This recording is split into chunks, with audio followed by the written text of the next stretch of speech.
Some of you probably know what I'm talking about with this. But it has finally come. Oh my god, and I bet most of you MANWR fans are freaking excited that it finally came back, and it came with an update. For those of you that didn't came to the stream last night, trust me, it was a funniest thing. Trust me, you might want to check some of that out. Like, oh my god, from what Chewie put in the update.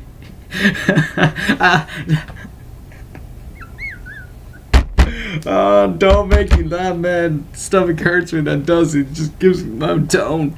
But anyways, enough of me rambling. I even forgot. Oh wait, no, last time. Welcome back to Minecraft A New World Remaster. Last time, basically Steve and Skeleton Hunter Girl, who, as we already know who she is, fought against Sasha, the Black Skeleton Hunter Girl, and Blaze It. With the just seen testing. Then Anna, the Queen Goss, told them to retreat. And that's pretty much what we all got so far. So this is Anna speaking. So let us continue. My assumption was right. If it wasn't him, they'd be able to kill them both. And there's also the little lava girl, Yuna. I see. Well, we'll be seeing him again. I'm sure of it. Oh, cool, we're back. Once he was back at the cabin, Steve could feel his body giving out. He pushed the door open, Yeabi glancing over him. Oh, hey, welcome home, Steve. She cuts herself off and noticing his arms as well as the hunter's was supported. Shit! Da-da-dots, da-da-dots. Transition. Dots, dots, dots. Ooh, rain. Oh, wow, okay. God, I hate rain. I mean, it's not that bad. I love it. Anna shot Yuna a look, but Yuna shrugged it off. My queen, perhaps if you were to exposed to the elements of the rest of us are, you'd enjoy the cooling feeling of the rain. I suppose you're right. The girls all sat under the tree, waiting for the rain to pass. They sat in silence until Blaze let out a sign of a light pain. Yuna walked over towards her, giggling. You took a lot of more damage in the fight than your pride will let you admit, didn't you? Blaze rolled her eyes, looking annoyed. What are you even talking about? You were barely able to dodge the fireball. You probably burned a lot more than you think. Yuna said this so casually, as if she was used to the mother in them. She rubbed the strange item on Blaze's leg, Blaze's face relaxing as she did so. Sasha yawned gently. So, what do you think about this guy? She asked it bluntly, the whole group going silent. Blaze growled, speaking up. I'll kill him next time I see him. Yuna laughed at this. According to the burn on your ankle, he'll kill you next time. Blaze went into silence, looking off from the rest of the group. Sasha sat up, smiling. For a human to push himself that far for the sake of the mob. She giggled gently. It's like a great romance story. Whose romance story would that be? That would be a good question. If this is a story, we're the bad guys, right? Yuna nodded gently before stretching. Not like it matters. Because if they cross me, their love story would turn into a tragedy. You can barely see her. She's like covered in the block face. I'm sorry, guys. I know you can see sort of ish, but whatever, I guess. It's all good, Chewie. For some reason or another, this is unsettling Steve. How is Steve seeing this when he's knocked out and very far away from them, but I guess. He was sure she was bluffing, but he couldn't shake the feeling that she was stronger than she wanted people to think. Or maybe everyone knew it to expect for him. Transition. No! There was a loud crash as he fell. Yeabi tackled him to the ground. Ooh, damn. She looked at him with unamused eyes as she straddled him, pinning his arms above his head with one hand as she spoke. Come on! If you keep struggling, the stitches will break and you'll pass out from the blood loss again. Fuck that! I don't need to do needle. I don't. Wait, what? Fuck that! I don't do need. Oh, okay, my bad. I thought that was something else. I don't do needles. He tried to get up, but the girl was much stronger than she appeared, keeping his arms locked firmly over his head so he couldn't resist. She ran a hand down his stomach to lift up his shirt. She stared down the large open wound. Oh my god, on his stomach. Damn. On the bright side, it was nothing fatal, but she wanted to heal quickly and suggested that she stitch them before applying one of their last potions. Yeabi bit the needle between her teeth as she traced her finger down the wound, trying to decide where she would start stitching. The whole time Steve was pleading with her not to do it. Come on, Yeabi, have some compassion, don't make me do... He managed to raise his hands, his own strength barely able to match hers. He pushed hard, oh well, dick, and he had finally gotten the girl off of him. Shit, are you okay? Yeah. He cuts himself off, staring down at the girl's uncovered stomach. He stared intently, his eyes following the many stitches and scars that were on her skin, the sheer amount making his wound seem like child's play. He winced at the thought of getting those scars, let alone having to do them on yourself. Yeabi sat up, pulling her shirt down to cover her stomach. Her face was one of well, he could tell she was not enjoying herself. Steve, lay back on your back and take off your shirt. She spoke in such a commanding voice that he had never heard her use before. In an instant, he was lying on his back, shirt thrown onto the other side of the room as she approached him. She worked in silence, getting a good majority done before Steve spoke up. Hey, yeah. The girl tilted her head, making a sound to show she was listening. He tripped over his words, trying to find a way to ask her. Eventually, he just asked it bluntly. Where did you get those scars from? Why would you ask that? As if on cue, Yeabi tightly did one of the stitches, causing him to let out a heavy breath to avoid screaming. Guessing you don't want to talk about it. She finished her work, standing up with the sewing kit in her hand. She looked back at him, heading the door. Hey, Yeb? Yes, human. He felt a certain coldness with that word. She had used it intentionally. That much was obvious. But why? Why the fuck do you think why, you dumbass? She seemed the most normal out of the bunch. Silva couldn't make a stone and other earthly elements appear on the thin air, as well as disappeared into any other of them she chose. The twins were, well, spiders. They can climb walls and shoot webs, though he had never asked how exactly it works. The Ender could teleport, and the hunter, Casey, could make a skeleton horse appear whenever she demands. Oh, really?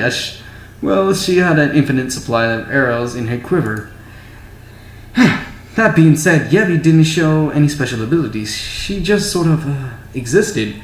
She was like him, yet she was always made sure she separated herself from him. Dirty dots. I'm gonna return to my room now.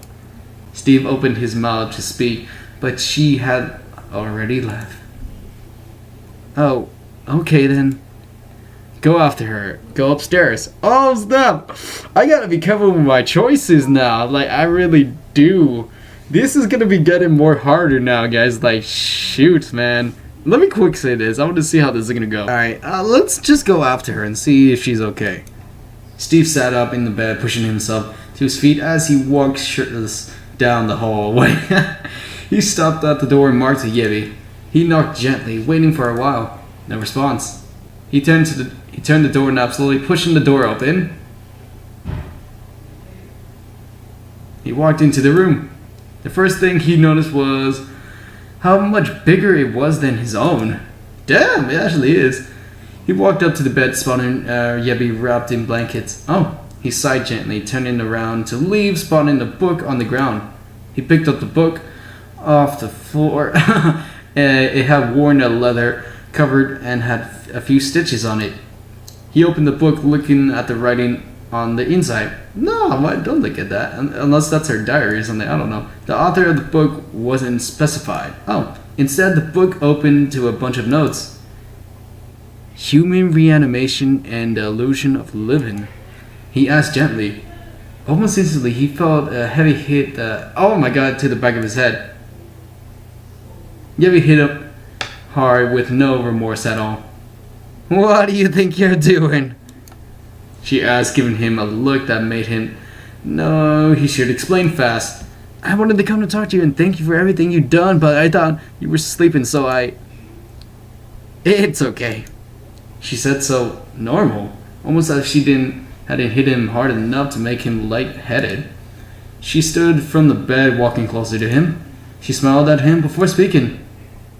Mind if I take a bite? Ah, there's that screenshot thing. That's funny, man. That's funny. Mind if I take a bite? He tilted his head, confused. A bite of what? Yeabi pinned Steve against the wall. Oh, shit. Once more, she was too strong to fight against. He heard the door swing open, Casey staring. Hey, you guys, someone is upstairs? She stared at Yeabi, smiling and fading as she heard Casey's voice. Of course there is. Yeabi let him go, leaving the room. She was gonna eat me, man. Casey, on the other hand, stared at Steve with a strange look on her face. I didn't get in the way now, did I? You cockblock!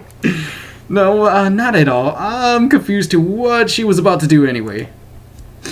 That's funny, man. Going upstairs, Steve heard a new voice.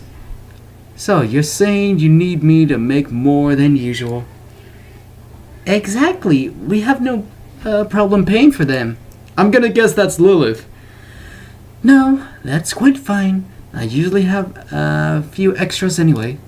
Yeah, I fucking guessed it right. I got it. Bada bing, bada boom. The girl gave him a drunken look, smiling at. Oh, oh my god, that's rich. Oh, hold on, guys. Let me switch the position of the. Never mind. I actually just switched the game position. Oh my, you weren't lying when he said he would look strong. Thanks? If he's able to do what Casey said. The woman rolled her eyes, glancing back. You're doing this on an IF? An if? Oh, if, my bad. Andrew nodded. I mean, if he dies from it, then it won't be an issue anyway. Do I get a say in this? No, you do not. Oh my god. Why doesn't he? Because he can still kill us if he wants to. He opens his mouth to speak, but sighs gently, finding himself laughing. Alright then, thanks for that, I guess. A few moments later, the girl offered Steve a bottle. Drink. Aren't I the one that's supposed to offer a lady a drink? Aw, he's a gentleman. If you guys don't want him, can I have him? Oh my god. Enda rolled her eyes. Shut up and just give him the fucking oh, gee, oh! This caused everyone, except for the guests, to jump with fright. Alright. He took the potion, smiling gently. Bottoms up, up, bottom. He said as he drank. Instantly, there was a pain in his chest. He doubled over and hugging his stomach. Whatever the potion was, his body hated it. But it couldn't get it out. Yeah, you can always throw that shit up. Eventually, he got used to the sensation, watching as his stitches healed themselves. Oh, never mind. He survived? Seems that way. I'm glad. Steve let out a gag inside, standing straight. What the hell was that? Oh, you know, the usual. Another What? Glistening melon extract and some glowstone. She gave a seductive smile. Oh my god. Perhaps I could use you to test more newer creation.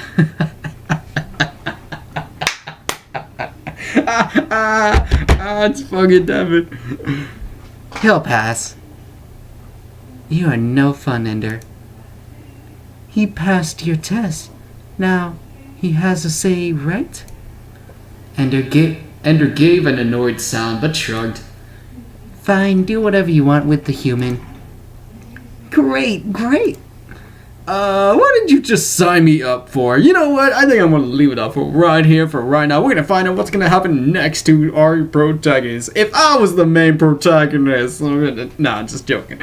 But without further ado, guys, I hope you guys have a good night, good evening, good morning from wherever you're from. So peace out and sayonara, guys. By the way, don't forget, check out those 2 live streams of freaking GTA with the voiceover. Trust me, you're gonna get a kick out of this. Like, literally. Don't forget, you guys are my dudettes. Bye-bye.